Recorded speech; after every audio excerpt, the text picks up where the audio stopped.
Hey, what's up, guys? Scotty Kazan is here. And instead of looking at my face, I am just going to point it at this beautiful lake. I am in Florida, and I actually have some really good stuff to talk about today. So let's get into it. I know I haven't posted any tutorials, but that's because I've been doing things that are very important for my business that I haven't done in a while, and think you guys should do the same for your business. And what I think you guys need to be doing is to working on your website, working on your Google My Business page, and just doing productive things for the internet side of the business. It's very important. And let me talk about what I mean specifically. What I'm talking about specifically is SEO.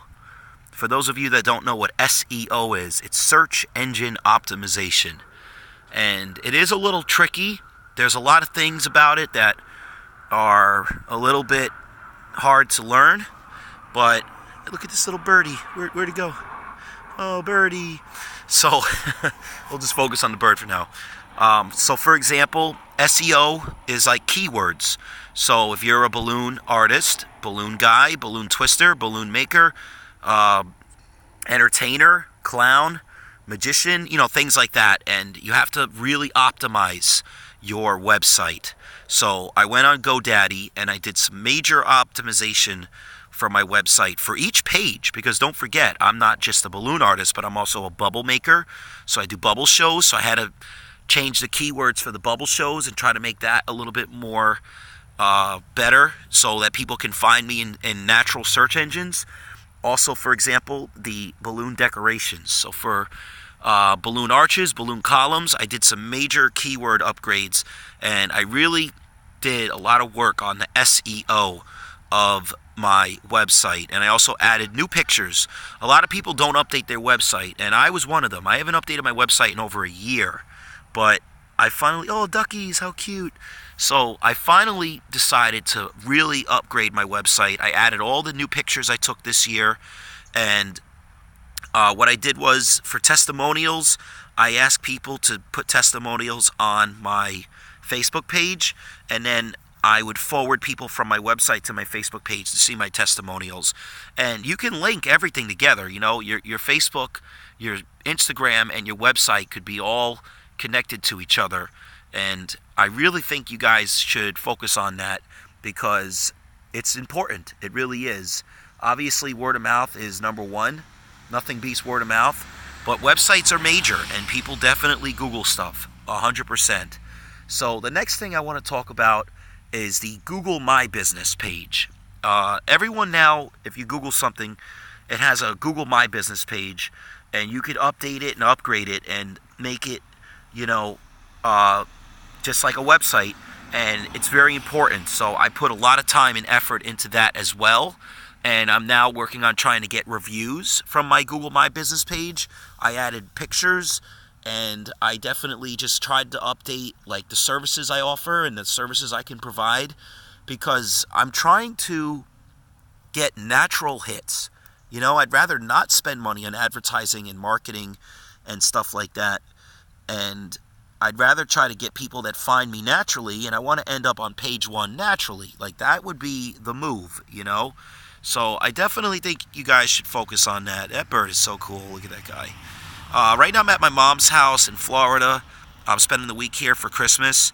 When I come back, I'm definitely going to be focused. I'm going to try to hit the ground running. I really want to become, like, bigger and better than ever.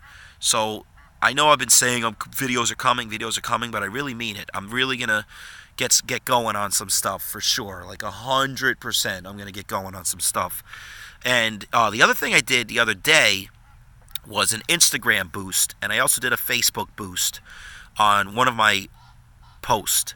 And I did just $45 for it, and it turned out that it got some good hits. A lot of people liked it that have never heard of my page or met, or that even are following me, and it was good stuff. It was definitely good stuff. What I would suggest is not to invest too big on it, but definitely put a little money into that, a little bit of money, definitely. And the other thing I would suggest is, this is an off season right now. Like, things are not as busy as May and June and July. So I suggest that in your slower times to work on your health. That's what I'm doing. I'm really trying to get in shape. I'm really trying to lose weight. It's definitely it takes time. It doesn't happen overnight. But I know when I get busy, I totally ignore my health and my shape. But right now, that's what I've been focused on. And yeah, that's all the things I've been doing. So I definitely would suggest that you guys do all the same things. Remember, I'm going to just go over it real quick. SEO, search engine optimizations, working on your website, making your website more flushed out. That includes paragraphs, like really elaborate paragraphs that talk about all the services you offer and just try to give details. What I would also suggest is not to put your rates on your website. That's just my opinion, because rates can vary depending on date, time, location, and how many kids. And not to mention, you don't want someone to already see your rates and then they don't inquire.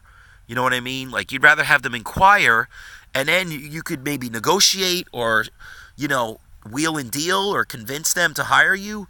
But if they see your rates, they might not even bother emailing, because they'll just instantly see your rates and be like, oh, never mind, he's too expensive, or, oh, never mind, she's not really what I'm looking for. And that's not what I would suggest. That happened to me the other day where I got Baldy a gig, and they looked at Baldy's website and they were like, we want the B package, and the B package was $550, and then he was like, well, that's my rate for Brooklyn. I don't go to where you live, Scott, for $550. And I was like, well, why wouldn't you put like a disclaimer that says rates vary based on date, time, and location, or travel time? So the way I do things, right? Like, let's just say my rate is $100. It's not, but let's just say it is. And the gig is an hour away. I'm not going to be like, okay, my rate's an hour, 100, and then I charge 50 for travel time. That's not the way to go, because then the client might feel like, well, why don't I just hire an artist more local? Or, wait a minute, you're nickel and diming me here. I feel like just give them a grand total rate that includes the travel time. That also would say for a balloon decoration, if there's, additional fees like installation, deconstruction, little fees like that, yeah, you could do like, this is the base rate plus this, plus that, plus this is your grand total. But in my opinion, I think you guys should just give a grand total rate that factors in everything that you factored in. Be like, look, this is your grand total. This rate includes shipping, delivery, deconstruction, what have you. And I really feel like that's the way to go. It really is. So anyway, guys, I'm having a good time down here in Florida. I definitely can't wait to get back on the grind and really start posting videos. And I'm definitely going to work on some new things. So I'm sorry I haven't been posting, and I haven't been consistent the last few weeks. So thank you for sticking around, and leave some comments and say some things, shout me out, however you want to go about it. I'll see you soon, and happy holidays and a happy new year.